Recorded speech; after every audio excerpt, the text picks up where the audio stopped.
I'm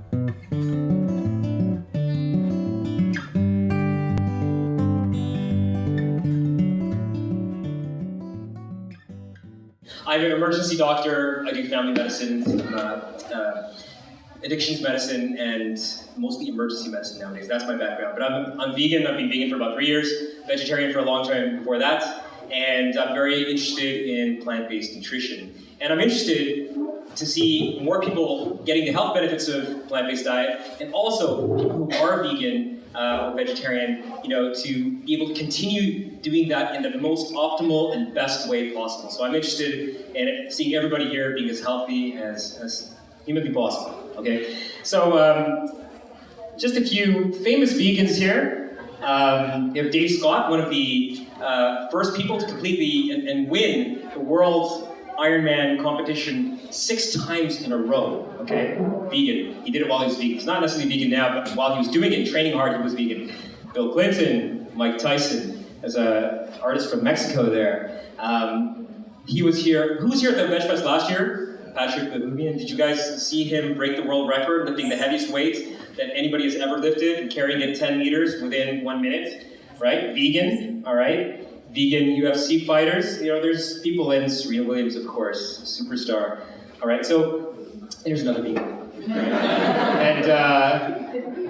and that's me. And so, what we're going to do is I gave you a little bit of rock and roll, and I promise you will get satisfaction. How about that? I want to make some acknowledgments before I start to some of the doctors and nutritionists and researchers out there where I get my information from, and who people who people can look to for some of the original sources of data. So Dr. Michael Greger, Neil Bernard, Jack Norris, Jeannie Messina, Dr. McDougall, Dr. Clapper. These are some of the founding people who've done a lot of work to try to do research on vegan diet and health, as well as put these things together in a way that educates people. And because of their work, I'm more easily able to do literature searches, find the original sources of some of these data, read the papers and abstracts and whatnot, and then bring that information, synthesize it, and then help educate more people. So these are some of the rock stars out there. These guys are all geniuses. I'm not genius, but I'm smart-ish, I guess, But I'm good at talking to regular, down-to-earth, talking in a regular way that people can understand. So my goal is to try to make a lot of the research understandable and put it in a format that people can understand and encapsulates some of the information that people have questions about when it comes to plant diet health. So I'm going to break the discussion into 2 parts. Now, by the way, you can always slow me down. I have 2 things as a physician that I do that are sometimes bad habits. One is that I talk really fast, and secondly, that I write really messy. My handwriting is terrible. All right. So what I'm going to talk about is first the science. What is the science behind plant-based diet and health? How do we get this science? There's going to be some people, you'll see them on the internet, who's going to say, hey, this paleo diet, or this meat diet, or this diet, or that diet is the best diet. And it could be some variant of a vegan diet as well. How do you know that this is something that's legitimate compared to what I'm saying? Or how do you know it's just another opinion? And the idea is that those things that are backed up by the latest science are the things that we should be paying attention to. So whose dietary plan is backed up by scientific studies, and I guarantee to you that a lot of them are not. A lot of them are just industry or businesses promoting what they say is healthy because it benefits them, but it's not backed up by science, or at least not backed up by good science, because there's a lot of shady science or things that pass scientific studies as well that are not good. So I'm going to try and discuss what makes up good science, and then give you examples of that. In the second part of the talk, I'll talk about practical information to make your plant-based diet, or your friend or your family member's plant-based diet healthier, to optimize it. So 2 parts. A lot of material to cover here. Okay. So why does science matter? Is because we talked about that. You have to be objective. We have to be objective about what we're doing, and not just give our opinions that may benefit ourselves. All right. And so, how does medical science work? There's basic sciences that we do in labs and chemistry, microscope, and whatnot. There's that type of science. And then there's clinical science. Clinical science is the type of science that looks at human beings and follows human beings and sees what works in a human being, a real, live, actual human being. Okay, and that's more clinical science. It's proof that something works in humans. You can have a pill that works on cells, under the microscope in a laboratory, but that doesn't mean it actually works in people. That's what we're actually interested in. Okay, so clinical science is what we're interested in, and we study drugs, treatments, diagnoses, risk factors, all these kind of things, and nutrition. These are all different types of clinical scientific studies that we try to see. If we want to see that Advil helps your headache, or a certain medication makes your blood pressure lower and that actually saves your life and gives you more years to live, that's all clinical science. There's different ways that this clinical science works. Sometimes we give pills to people and we see what happens to them after a long time. Sometimes we look at people who have been doing things for a long time and see what happens. So prospective trial would be something where you have 100 people, you give half of them the pill, half of them the placebo, you follow them for 10 years and see what happens to them after that 10 years. Whereas other trials are retrospective, they just follow people who've been doing things in a certain way for a long time and looks at them in this day and age. Maybe I'm getting into a little bit too much detail here, but there's just different studies that look at people going forward in the future, looking at people in their past behaviors and see what happens to them, and epidemiologic studies where we sort of look at the statistics just in a population and see what their health, what kind of health behaviors they have and what the effects are on them. So it's all kinds of different studies. Now, in general, clinical studies, as opposed to these other types of studies, basic science studies, they're always done in humans. We want to see what happens in humans. We don't want to see what happens in a mouse or any other kind of animal. We want to see what happens in humans. Good clinical studies involve humans. And when we have more humans in that study, that's good. If I take 5 people and you say that, they were on such and such diet and it didn't work for them or it did work for them, that's not much information necessarily. But when we take 50,000 people and see what percentage of people on certain types of diets got into, problems and whatnot, then we have a lot of good statistical evidence that something may be beneficial or detrimental if we have 1,000 people or 10,000 people or 50,000 people or even more. Those numbers matter. We want to see if there's a control population. So if we're seeing if a vegetarian diet is better for you or a vegan diet is better for you, what are we comparing it to?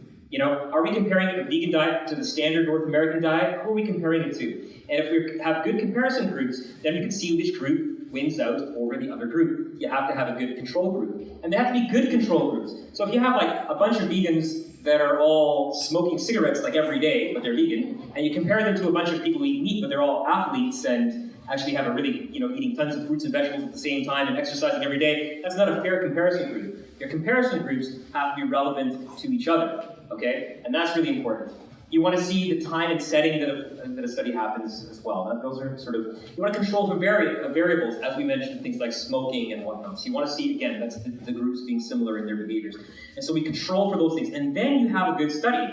When you have a good number of people, a good control group, and a relevant control group, and you're controlling for different factors like smoking and whatnot. Then you can compare these people over a long period and see what happens to one versus the other and see if their diet or some other factor has a benefit or a harm compared to each other. What we like to look at is death, all right?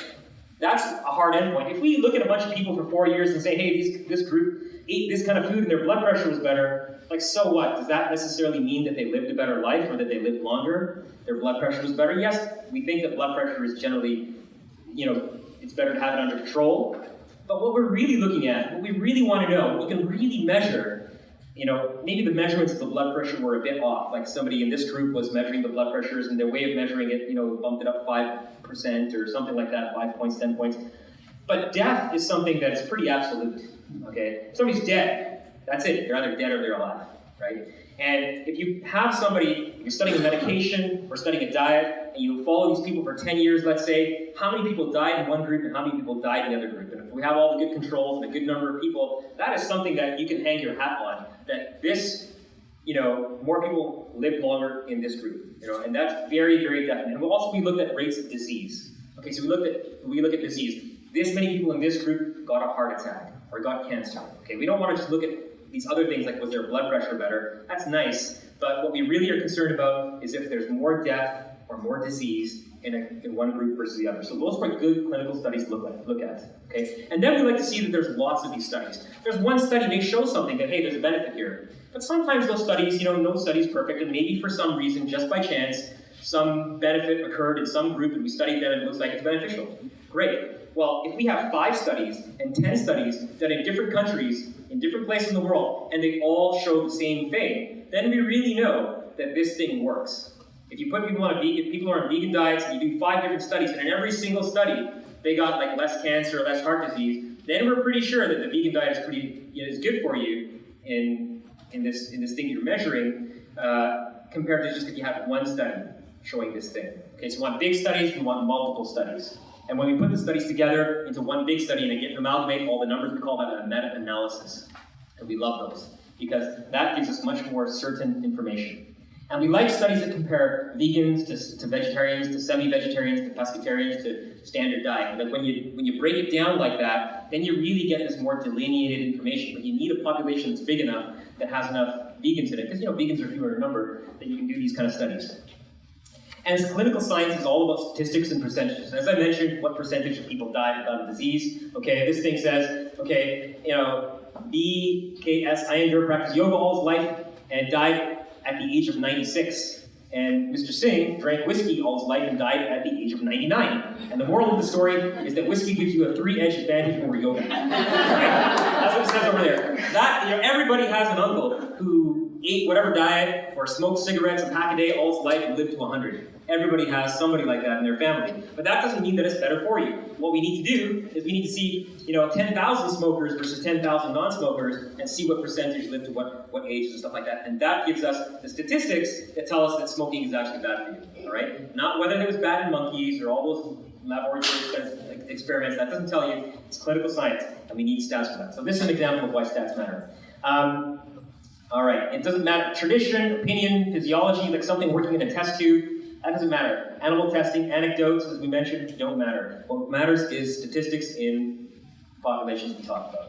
Okay, and let's see. So let's move on from here. Now let's talk about some of the studies that have been done on plant-based diet eating or vegetarian diet. Sometimes it's not fully plant-based, it's maybe vegetarians that people are studying. But people, the studies that are showing a lot of promise for plant-based diet and health are heart disease, stroke, or vascular diseases, certain types of cancers, colon cancer, breast cancer, prostate cancer, some other cancers, or also just total morbidity and mortality from cancer, obesity, diabetes. These are some of the things that show a lot of strong data with plant-based diet. And I'm going to say that a good, proper plant-based diet is probably the healthiest thing that we can do in the world for ourselves. Quitting smoking, of course, and exercising, of course, but this is a very, very powerful thing that we can do for our health. Some other things that could be help, stuff that we don't necessarily think about as much, but dementia maybe. Okay, there's some studies that are now showing some promise in this. Constipation for sure, diverticulitis, gallstones, autoimmune diseases. There's some evidence for these things. It's not as strong. Okay, and I'm going to say, don't believe what I say. All right, because I could be just another one of these guys that are giving you my opinion. If you want, well, you can believe me, sure, I don't mind if you do. But if you want, go to the website Run for the Earth. If you Google Run for the Earth, not because you should go to that website. The website's a little bit quiescent right now because we didn't do a lot of stuff this year. I'm making some podcasts that will eventually be for this organization. But what I've done is all the references for all the scientific studies that I'm going to talk about are downloadable from the website. If you just go there, if you want to, you can download this document that has every study referenced. You can then look them all up on the internet. There's a little summary of most of the studies that I put as well. So look for the studies yourself. You can take this, you can show it to your doctor. You can show it to friends who may argue with you. If anybody argues about what you do or debates you with paleo diet, bring the relevant studies, show them, ask them to show a study that compares to that, a good study, all right? And they probably will not be able to do that. If they are able to do that, then that's great. I want to read that study too, because I'm not just interested in stuff that supports me. I want to read all the literature that's out there. Okay. So let's talk about an example of a study.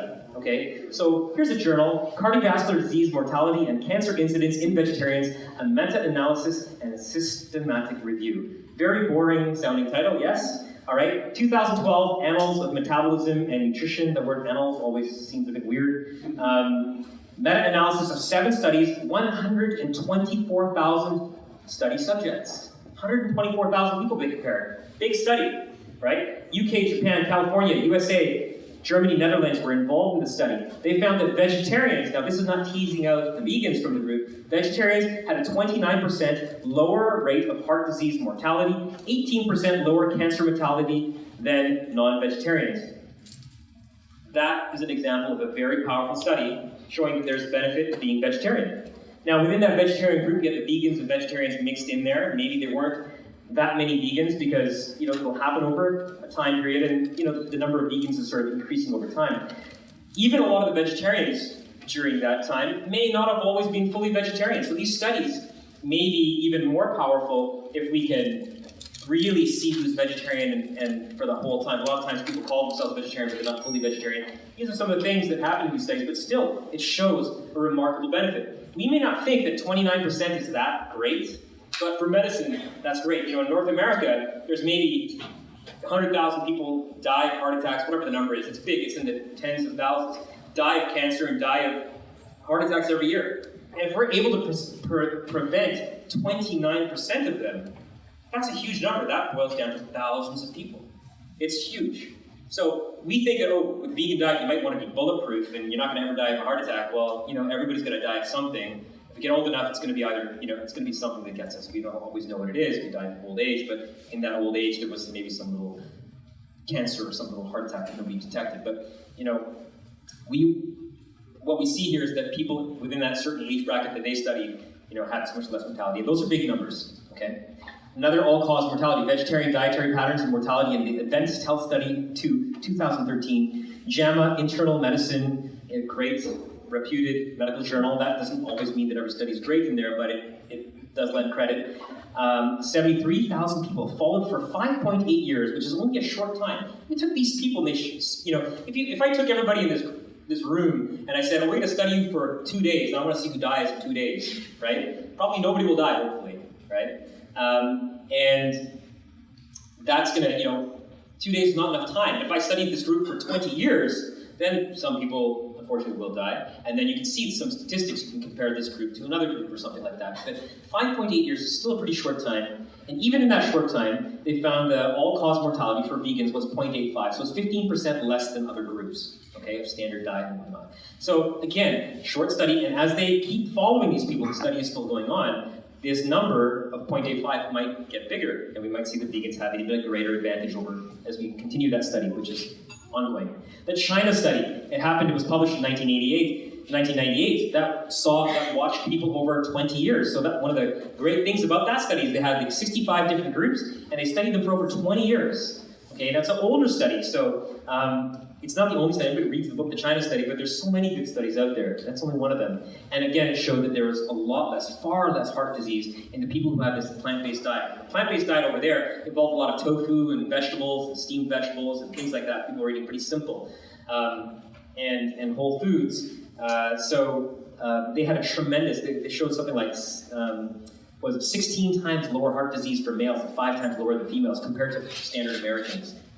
Now that wasn't comparing Americans in the same study. This is just compared to standard Americans. In a proper study, you have the same people all being studied at the same time in the same study. But still, it's remarkable results.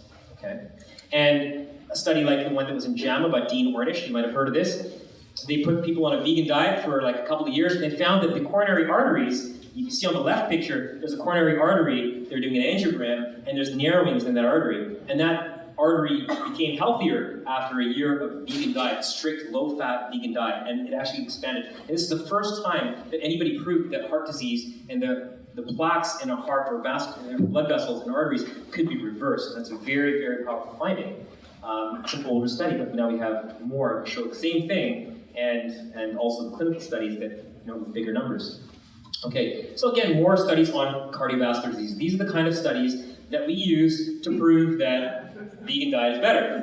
Okay, there are others in strokes, erectile dysfunction, and people get some disease in the blood vessels of their penis. They're gonna get erectile dysfunction. So be careful of these 75-year-old vegan men. All right, like that one.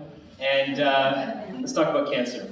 Okay, so total cancer mortality. So we can have data about individual cancers, but we can also just look at just the number of people dying from any kind of cancer, all right? So here's a great study, vegetarian diets, the incidence of cancer in a low-risk population. It was part of this Adventist 2 group that's happening in California.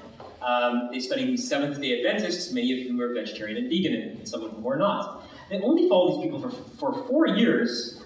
The average age was about 59 years old, and they found that vegans got an overall, 16% less cancer.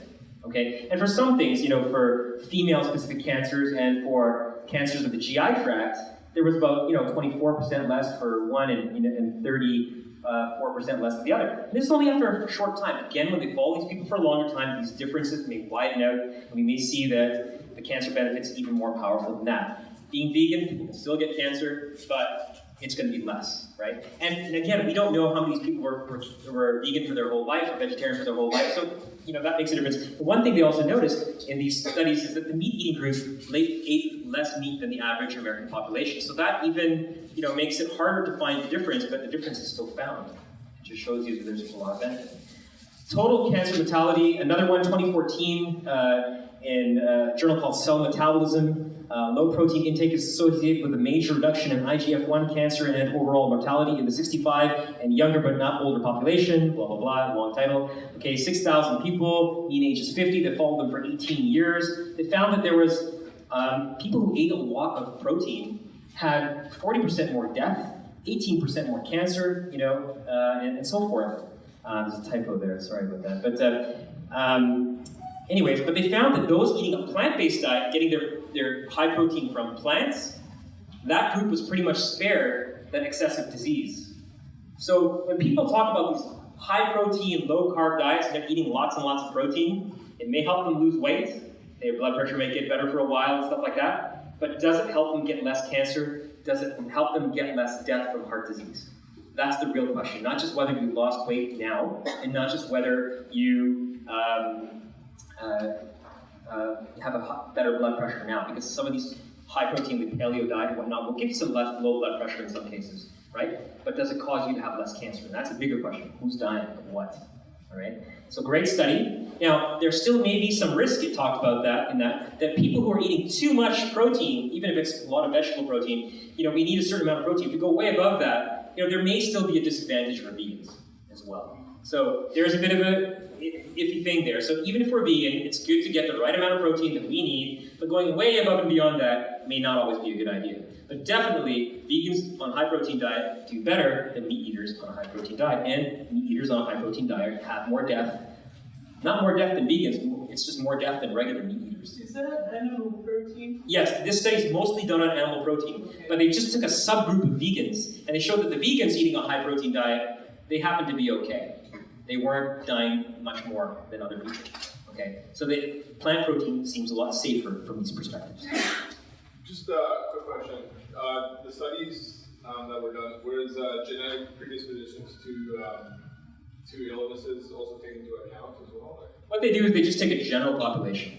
You take an average population. Some of those people are going to have some tendencies that put them at higher risk. Some of them will have tendencies that put them at a lower risk. But what we're really looking at is the general population. But I'm going to get back to that a little bit as well for a couple of the studies that we have over here. Meat consumption and the risk of breast cancer, UK women's cohort study. Okay, 35,000 women and people who are eating just all types of meat, processed meat being the worst in that subgroup, had more cancer. Okay, now I didn't write down the percentage there. Okay, but I have in that reference list that you can download, there's about 6 or 7 different studies about plant diet and breast cancer. And each one of them shows that people on a plant diet have less breast cancer. Okay, so there's a lot of good data about breast cancer reduction and plant-based diet. Now, is soy dangerous for the breast? People are worried about breast cancer. They're worried about the estrogen in soy, right? So what do the studies say? Okay, you're going to find all kinds of things on the internet saying that it's going to cause you cancer, it's going to cause men to grow boobs, it's going to cause children to grow up abnormally because of all this estrogen. Girls will get puberty early, and boys will turn into girls or something, or who knows what. There's a lot of scaremongering going on, but what did the science say? All right, now soy is one of the most studied foods in the world, actually. So many factors influence breast cancer, like the age of your first childbearing age and whether people breastfeed and family history and all these kind of things, right? But there's a lot of studies that are done about soy because people were concerned about, hey, does this cause breast cancer or what happens here? And they found that in multiple of these studies, basically, they found that people who eat a lot of soy have less breast cancer. Now, there's two groups of studies. There's studies that are done in the West, and there's studies that are done in Asian countries. Studies in the West showed that there wasn't really much benefit. There might have been a tiny benefit, but not statistically significant. But in the East, they showed a significant benefit. And what they noticed in the Eastern countries, people had lifetime soy intake. It's not like they just sort of grew up and started eating soy one day in their life. They grew up eating soy since they were children. And they ate more soy. They ate, like, in some studies, they ate 3 servings per day. That's a lot of soy, 3 full servings of soy per day. So that's probably why the studies in the East showed there's a benefit. Long, sustained soy food consumption reduced the amount of breast cancer. And there's other studies, people were worried about if you're eating these phytoestrogens, oh my God, and you already have breast cancer. We know that if you have cancer, breast cancer, and you take estrogen, like hormone replacement therapy, it'll cause your cancer to get worse, faster, you will die more. So they're worried about this. They studied this stuff. There was a good study that just came out in the Journal of the Canadian Medical Association. Yay, Canada, it's one of the top 5 journals in the world, showing that people who ate more soy after their diagnosis of breast cancer had less death later on, had less death from a recurrent cancer after a certain number of years. Now, some of the... I noticed some studies about soya linked to brain deterioration. I'm not aware of such studies, but if you've heard of them, we should just talk and we can look them up. You know, that's what I would like to do. You know, and so now the studies showing that soy consumption decreases breast cancer. There's a lot of studies and meta-analysis about this. They're quite robust. You know, am I guaranteed that I can say for sure that you eat soy, you're going to get less breast cancer? I'm fairly confident, but I'd like to see still more studies and a bigger meta-analysis. Then I'll be even more confident that eating soy from childhood is a good thing. But right now, I'm pretty confident, but not fully confident, let's say. Just because we don't have the kind of data that we need for heart disease where we have these massive numbers. Yes? Was it non-GMO soy or was That's a very good question. The soy that was available for people is just the regular soy in the market. In Asia, it's all GMO soy.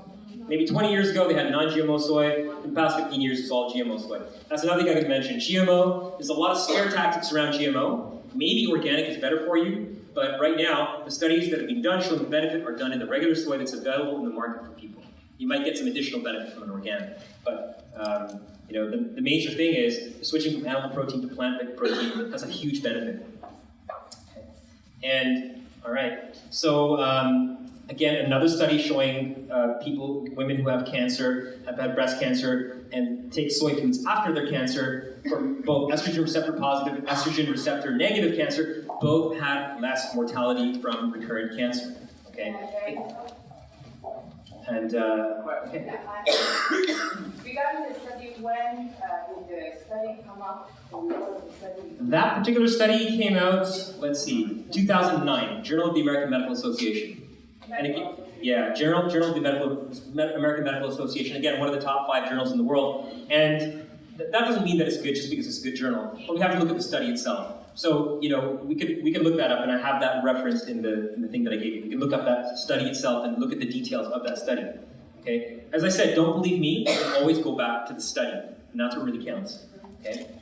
So, prostate cancer, again, there's not as much data as for breast cancer, but there's great meta-analysis, 15 studies, they put them together into one big meta-analysis, 2009. The Asian populations had 50% less prostate cancer if they ate more soy. That's a huge reduction in cancer. Now, the interesting thing is that we spend billions in North America on prostate cancer screening and breast cancer screening. You do the screening, you go to the doctor, you get a mammogram, you get PSA testing, blah, blah, blah.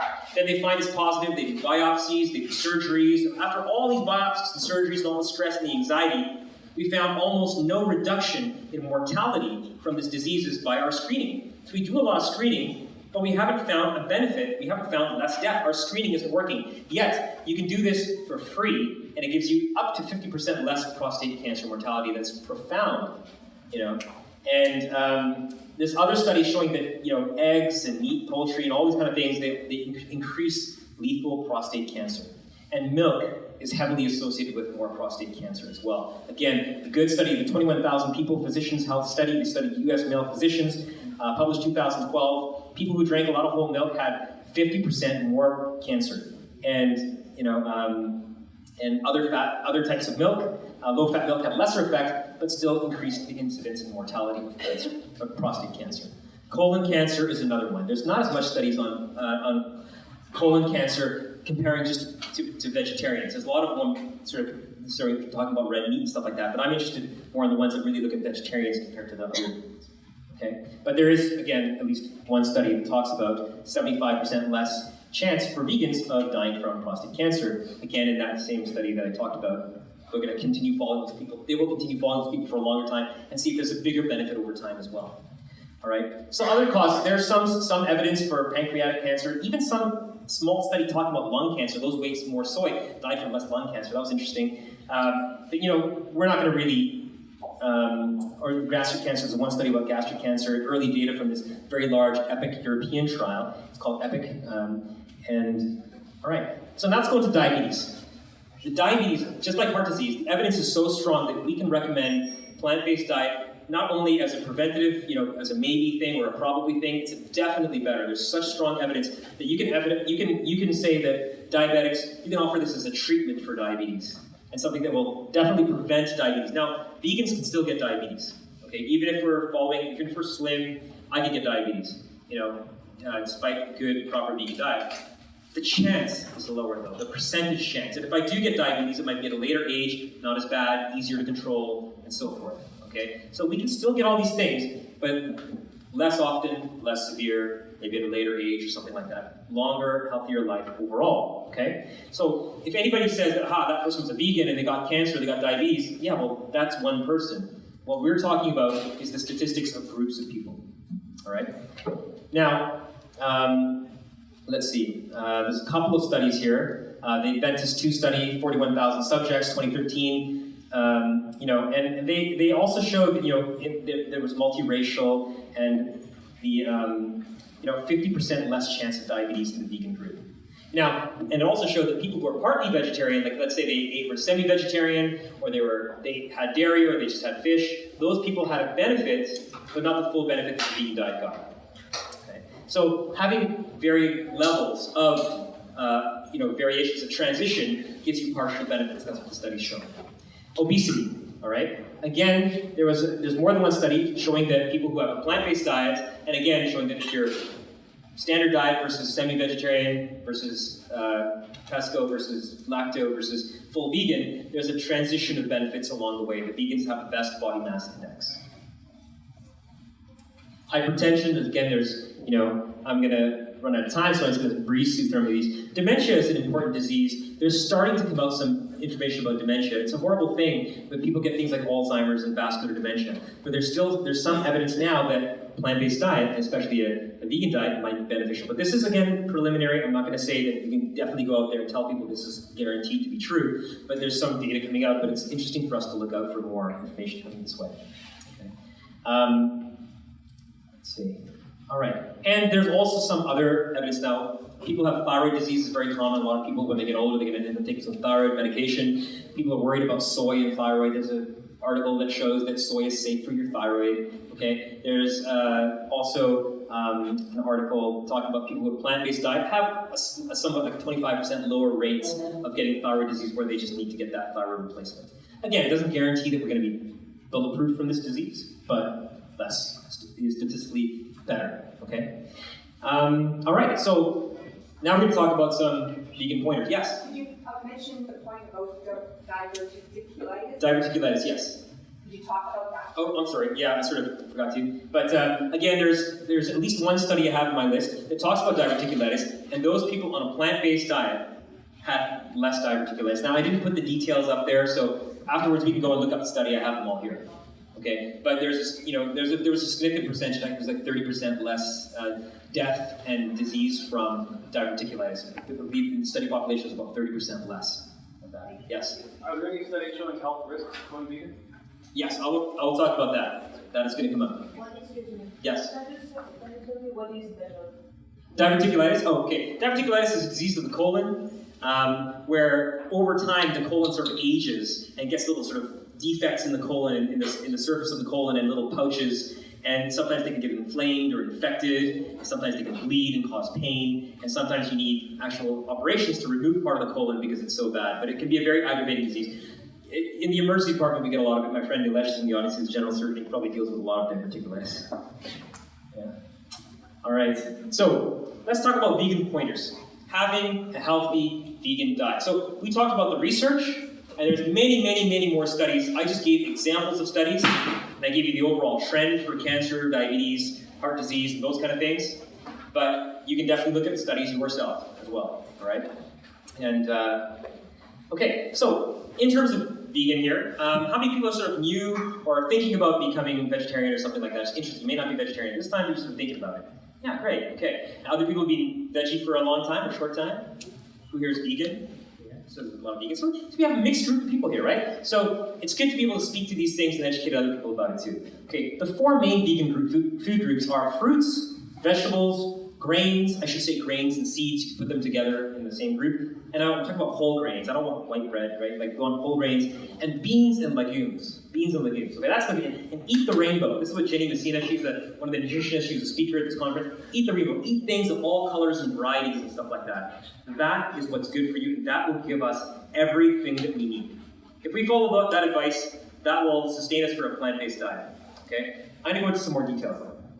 All right, so here's our four food groups. They look wonderful, all right? And you can see all the colors there. For grains, for lentils, these colors are there, all right? And humans evolved from herbivore. There's all this stuff about paleo diet. For a short few thousand years, people were paleo. Paleo diets were actually different all over the world. There's all kinds of Paleolithic communities everywhere in the world. Some of them mostly plant-based, some of them mostly meat-based. There's a variety. And we look at fossils and we look at the teeth from some cave, and we say that these guys ate seeds and somebody else ate meat. What does that really mean for human health? Who knows? There's a lot of hocus pocus and conjecture about what that really means for our health today. To look at our health today, you have to look at humans now and the studies that are being done now on humans in our lifetime. Okay? But humans did evolve. Their Paleolithic time existed for a short time, but there's 20 million years of the human genome where we were pretty much plant-based the entire time. And it's only this short period of time where people ate some animal foods. Okay? Here's a couple of here's this ape dude here, all right? And I didn't mean to compare Patrick to the ape in a negative way. I meant it, in a good way, right? And he has a nicer smile than the ape. Vegan nutrition, protein. Okay, where do you get your protein? Beans, lentils, sprouted lentils, great. Quinoa and hemp. So, have you heard about complementing your proteins? You got to complement your proteins. That's old news. That somebody made up that like in the 1960s or something like that. One person thought of it, everybody quoted it ever since. It's amazing where some of this information comes from. One person said it, and everybody thought it was like gospel. Okay, but it's not. All right. Basically, all plant-based foods, grains and lentils, have all the amino acids that you actually need. Has everything, every food. But beans and lentils, the profile is really good. It really has each one. There's the grains and seeds are a little bit low in one amino acid. It's called lysine. It's still there. You can survive on it, but it's a little bit low in this one particular essential amino acid. It's there, but it's low.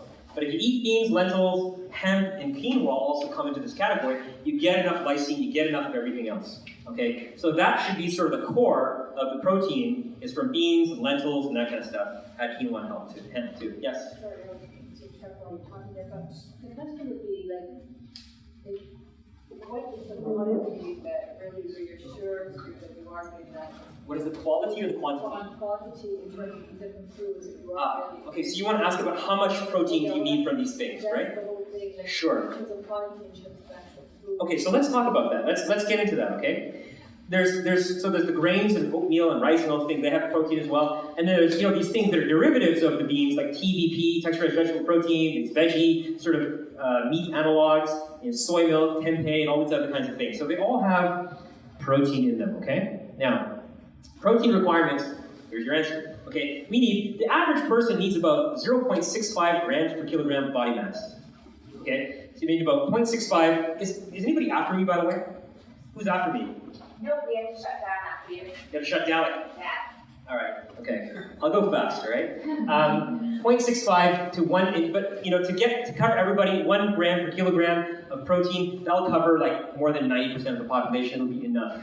There is some evidence, as I mentioned, that maybe too much protein. If you're going higher than 1 gram per kilogram, there might be some disadvantage. We know that elderly people, if people are elderly, a little bit of extra protein is probably good for you. So for those people who have detriments, having a lot of too much protein and getting some problems, but for elderly people, it's actually beneficial to make sure that you get good protein intake. Soy is one of the highest in protein. Okay, let's talk about B12. B12 is not, animals don't have B12 in them just like that. No animal makes B12. B12 comes from the soil, okay, and dirt and bacteria. Basically, bacteria make B12. That's where it all comes from. Animals are eating from all kinds of stuff. They're eating a lot of bacteria to get their B12. Once upon a time, humans were also eating everything. We drank water from ponds. We drank mud if we had to get water. We got tons of B12. But now we eat washed, clean, vegetables and everything like that. We're not getting B12 anymore. So basically, we want to make sure we put B12 back into our diet, and this is really important. Especially if somebody's pregnant or lactating or something like that, we want to make sure that for our kids and for ourselves, we're getting enough B12. Okay? This is the only supplement that I recommend people that really need to take, is B12. Okay? B12 is a must. You don't need a lot, it's easy, it's cheap. You take these B12 pills, 1,000 micrograms, take it a couple times a week, you're done. It's really cheap and easy. You can break that thing up, put it in the food for the whole family. You only need 1 to 3 micrograms per day, most of us. Some people have a little absorption problem, but if you take 1,000, you'll be good, okay? Most of it will just come out your poop. Some will come out your pee, but it's pretty much safe. And we want to make sure we do it because not having it is not good, okay? And, so as I mentioned, pregnancy, breastfeeding, children, make sure we get enough. Now, it's supplemented in things like soy milk. Like you can get soy milk that's fortified with B12. There's a bit in there. I tell people, if you're vegan, vegetarian, even people who are eating meat, get your B12 checked once in a while, okay? If it's good a couple of years in a row, it's probably going to be good. You don't have to test it every single year, but just make sure it's good a couple of years in a row, all right? And that's important that we just do that because, we're a little bit worried about that particular one, okay?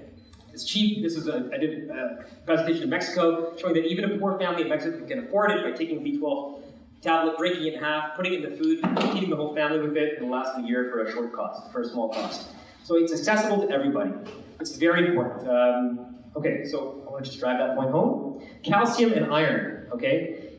Vegans get their calcium and iron. Okay, so things like soy milk, again, it's great food. There's all this soy paranoia, but soy is very, very safe and beneficial as we're looking at the studies, all right? And you get it with calcium in there as well. So that's a great source of calcium. Dark green leafy vegetables, broccoli and kale are superfoods because they have so much iron. It's not bound up by phytates, which is like spinach is a little bit more bound up. Okay? And there's vitamin C in there. The vitamin C helps you absorb calcium and iron. So having vitamin C foods, we have vegetables, we have orange vegetables, yellow vegetables, red peppers and green peppers, and not just citrus fruits, all kinds of vegetables. Tomatoes have vitamin C. When you cook your foods, your lentils and everything like that, with other foods you eat them with that have vitamin C in them, you can absorb more of the iron and the calcium. So that's really good. Okay, nuts and seeds are very important. They all have all these things too, but they also have a lot of zinc. So does whole grains and all these things. So you get your zinc, your calcium, your iron from these dark green leafies and from whole grains. Lentils and all these kind of things. That's very important. So, that's how we get our iron. Okay, there's plenty. Okay, kale and broccoli have more iron than meat does. Okay, than red meat. People are surprised by that. That's true. All right. And one of the disadvantages is of veganism that you talk about is if somebody's not eating enough of these foods, they might not be getting enough iron. Or they may not be getting enough calcium. Let's say milk has a lot of calcium in it. So our expectations of calcium intake are very high because we are comparing to a population that's taking a high amount of calcium. And there was a study done that showed that vegans had 30% higher fracture rate than people with standard diet. Okay, that was the EPIC Oxford study. Again, that group of people that they're studying. But when they looked at the vegans in that group, and they took the vegans they separated the vegans by their calcium intake. Those vegans who were consuming the same amount of calcium as everybody else, maybe they were getting it through soy milk or something like that, and they happen to drink that stuff, which is supplemented with, has high amounts of calcium in it. They had no additional fractures compared to anybody else. It's only if you have less calcium, okay? So make sure if you're vegan, you're getting enough calcium, because we want vegans to have, exactly the same health stats and better than standard diets, for sure, okay? So calcium matters, all right? Vitamin D helps you absorb calcium. There's vegan vitamin D drops, D2 and D3 is also available in vegan forms, just so you know, all right? And as we mentioned, absorb better with vitamin C, all right? Now let's talk about some other pitfalls of being vegan, all right? If you eat those Indian sweets up there, or those samosas, or those other sweets, they're also Indian, I think. Indian sweets, bad, all right? Those in the top corner, that's like white flour mixed with sugar and deep fried, okay? That's as bad as you can get for vegan food, all right? If we eat a lot of junk food, it's not good for us. So, you know, we get a lot of vegan treats now. A lot of these ice creams and all these things are coming out. Yes, enjoy them once in a while, but make your treats be really whole foods. Eat a red pepper, eat all these things. Those are good. I never used to appreciate that, but now I start eating them and I'm like, that tastes good. Now that I'm not eating so much junk food, the red pepper actually tastes good. So our tastes change. There's actually studies on this, that people's tastes change. People switch diets and they don't like it. But our tastes adapt. There's some studies on this showing how our tastes actually adapt, okay? It's just like when we tell our kids, we make them eat foods they don't like, and eventually they get to like them. It's true, all right? And so, supplements are not necessary. B12 is the only one. If you eat everything that you need, you do not need supplements. Doesn't matter where they come from. People think that, let's say, lycopene is good from a tomato. You want to buy lycopene supplements. There's no evidence for it. Tomatoes are good for you. There's thousands of substances in tomatoes. Just pulling out lycopene and taking a supplement doesn't mean that it's good for you. We don't necessarily know which of the things are in there that are really beneficial or what combinations. So eat whole foods as much as you can. Okay, so there's a lot of superstition about foods. I'm gonna go fast. Gluten. Gluten is this thing that everybody's paranoid about. 1% of the population has celiac disease, and there may be a few people who have gluten intolerance, okay? But it's this thing where the fear of it is eclipsing the amount of actual people who might have this thing. They find in studies where people are given a placebo that 30% get a side effect from a placebo and 30% get a benefit from a placebo. And if you really talk up that placebo and say it's really amazing, or if you say this is really bad stuff, then that placebo effect can go up to 60%. But this is what's happening with soy and gluten. There's all these people who are we're programmed with a lot of fear that comes from the media and also from industry that's sort of trying to campaign against their competition, right? And saying that gluten's bad for you and soy's bad for you and carrageenan is bad for you, anything that sort of makes their competition look bad. But the actual amount of people who actually have some of these things is actually very low, and we have to be careful of our fear. All right, whole grains have been proven to people eating more whole grains as opposed to the high protein, low carb diet. They're getting less cancer and they're getting less heart disease. Two of the really, really important things, okay? Same with soy. Soy, for cancer, for men, there's no detriment. They've done studies showing that there's no detriment in men, for sperm counts, for testosterone, for lean body mass, strength, children, puberty, women, these things. There's studies done showing that it's safe for all of these things.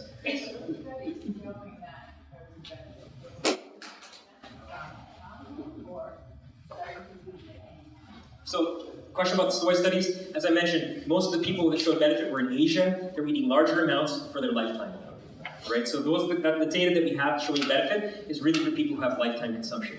Although there's studies that show that even after diagnosis of breast cancer, there's some benefit. But again, there's 2 studies. I'm not going to say that that's 100% true yet until I see more studies showing the same thing. But 2 pretty good studies so far. Okay? Soy versus almond milk. I always promote soy. Okay? Because soy has a lot of protein in it. Almond milk is kind of white water. Okay? And this is important, because we want to make sure that people are getting enough protein. And I work in developing countries where protein and water accessibility are an issue. Almonds take a lot more water to grow, compared to soy, which brings nitrogen back into the soil and all these kind of things.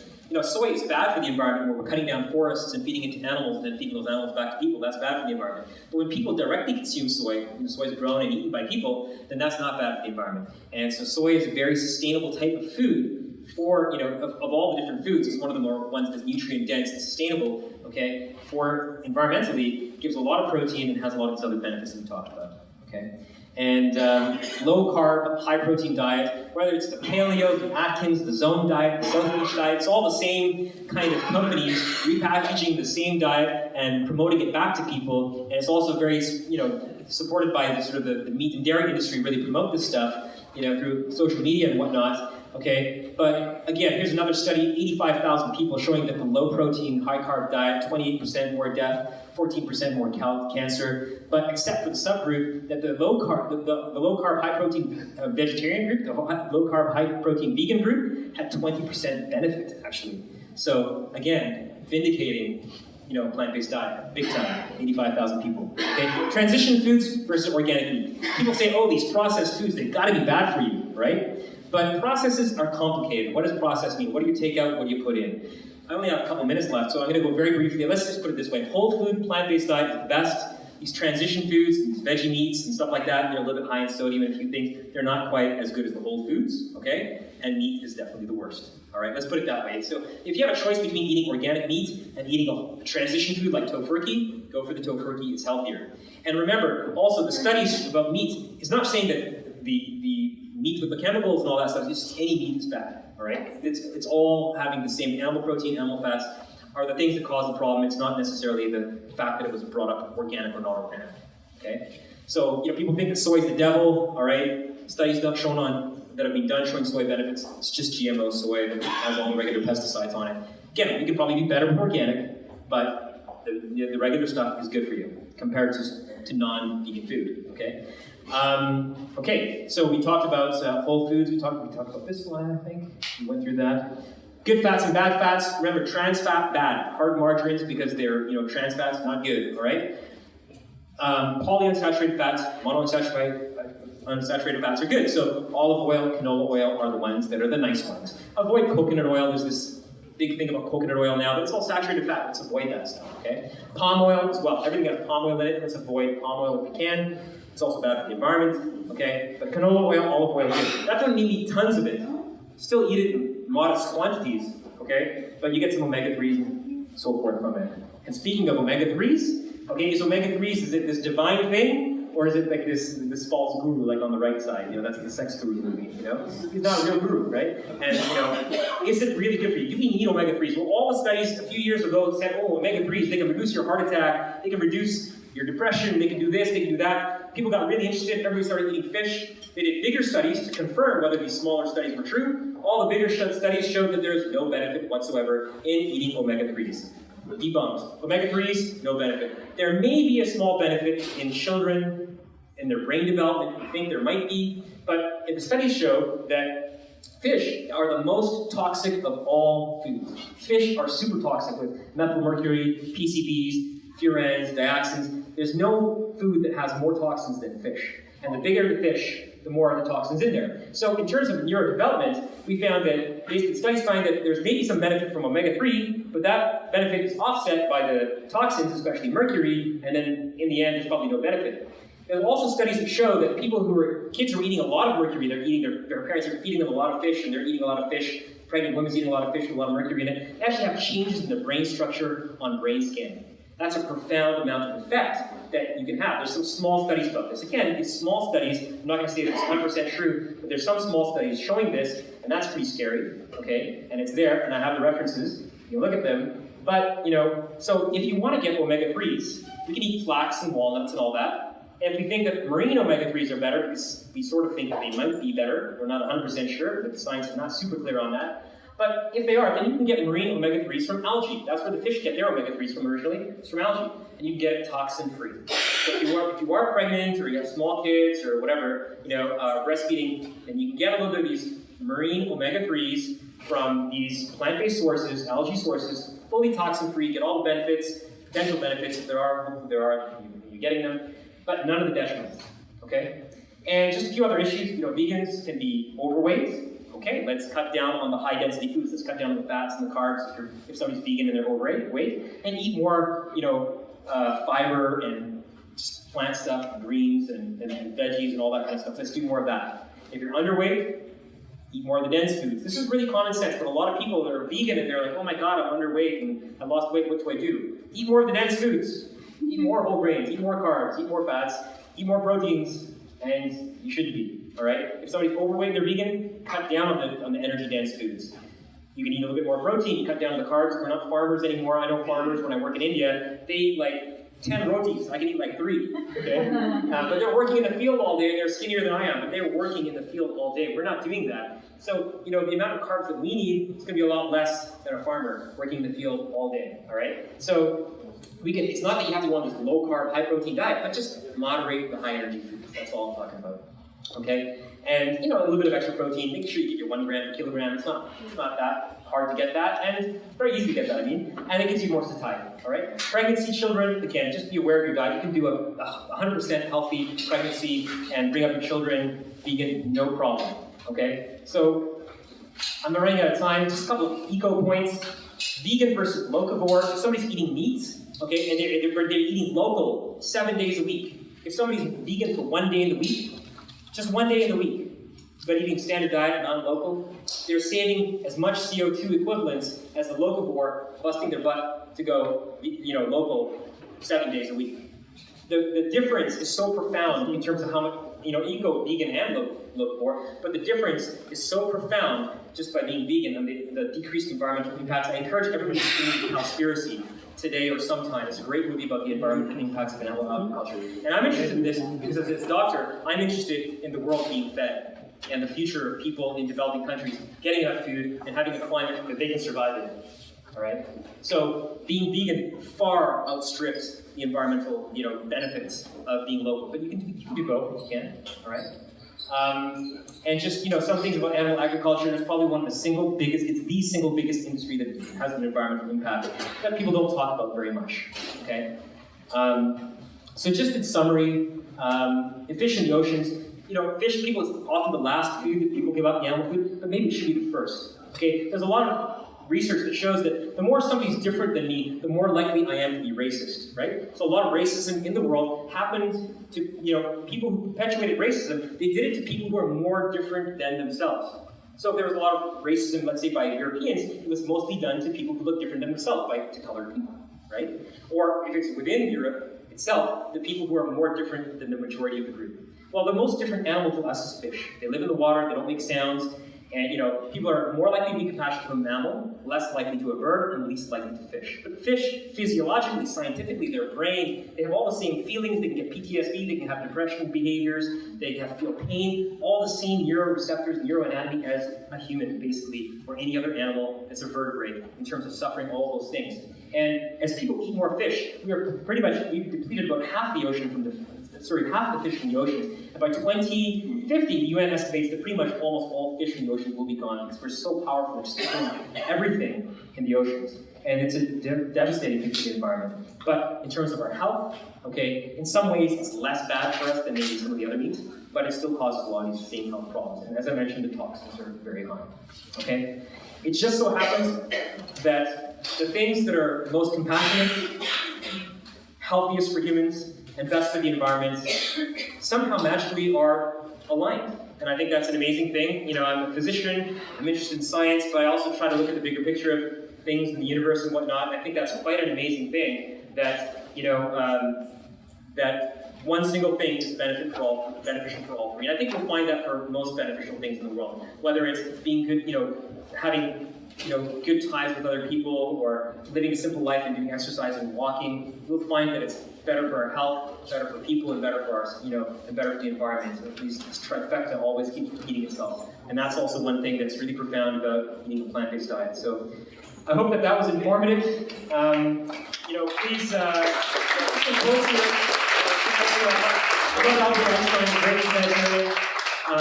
Brilliant scientist, spiritual person, and a humanitarian. Our task must be to free ourselves by widening our circle of compassion, embrace all living things, creatures, and the whole of nature and its beauty. He, Gandhi, and other people over time have known that there's a connection between violence towards humans and violence towards other living things as well. As a doctor, this interests me because I work, I think globally. I think about, there's so many people killed by violence in this world. And if we have the compassion not to hurt other living things, we will certainly not make decisions that promote war or those kind of things. And those are a lot of decisions that are made every day by our governments and stuff like that. So these are also health things that affect children in developing countries, and you read the news, right? So the health of other people is also very, very important. Okay? So thank you very much. I hope you guys like that.